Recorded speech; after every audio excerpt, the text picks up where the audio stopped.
Donc, à propos des triangles, le premier exercice de la fiche 29, on vous dit, donc c'est la compétence, c'est reconnaître des triangles, d'accord?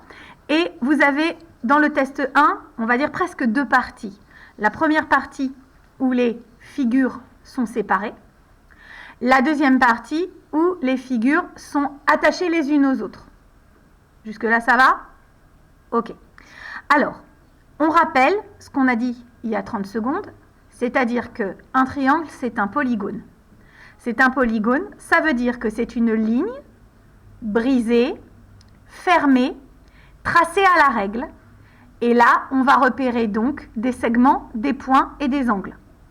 Triangle, rappelez-moi combien de segments? 3. Combien d'angles? Oui, 3. Et combien de points, combien de sommets? 3. 3, 3, 3. D'accord? Ok.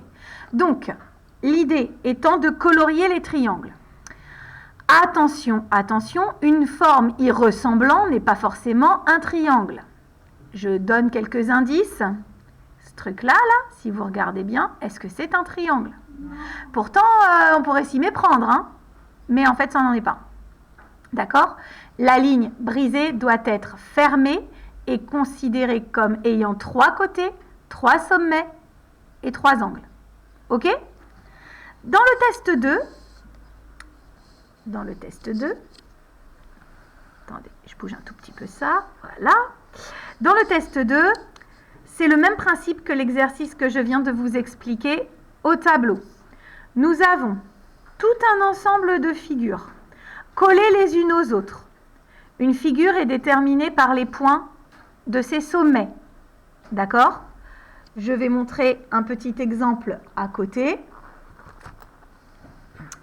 Ok. Donc, si j'ai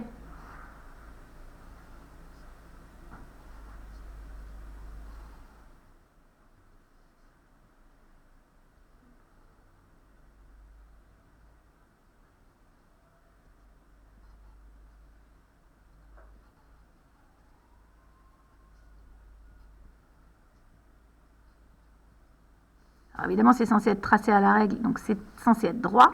Là, je le fais à main levée. D'accord? Et voilà.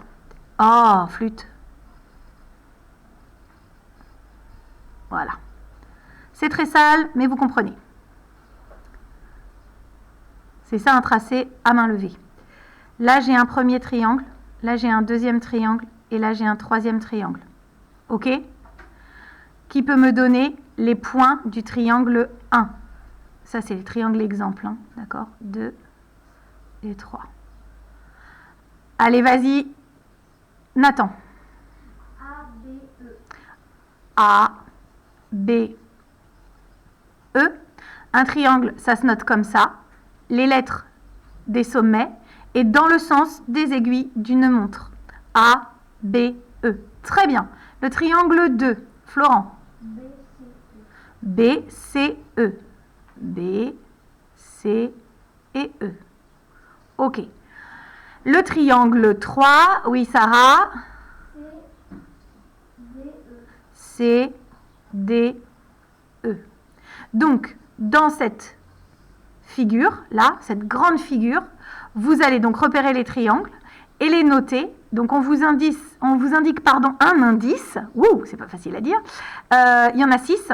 Et donc, vous donnez les lettres qui les composent dans l'ordre des aiguilles dans le sens des aiguilles d'une montre, d'accord? Et avec les noms des points qui sont déterminés. Ça marche? Ok. On continue. Exercice du niveau 1. C'est la même chose que pour le test 1. Ok. Surtout, ne vous laissez pas avoir. Triangle, c'est un polygone. Ligne brisée, fermée. 3 côtés, 3 sommets, 3 angles. Même chose pour le niveau 2. Ok. Même chose pour le niveau 3. Le niveau 3, là où ça devient compliqué, c'est que vous avez des figures qui se chevauchent. Et c'est là où je reviens avec mon histoire de « je te mets la tête en bas, tu restes toi ». D'accord? Si je prends Emma, Dylan, Nathan, Florent, Sarah ou Dylan, qu'est-ce que je fais? Je vous mets en bas, les pieds en l'air. Est-ce que vous changez de personne? Non. Donc on est bien d'accord. Si Sarah, elle est cachée derrière Dylan, est-ce que ça change de personne? Sarah reste Sarah. D'accord? Si toi, tu es caché derrière Nathan, tu restes toi-même. On est d'accord. Donc c'est parfait. Ok?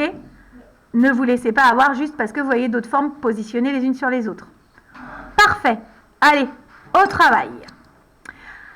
Pour ceux qui regardent la vidéo, vous mettez en pause et ensuite, on verra la correction.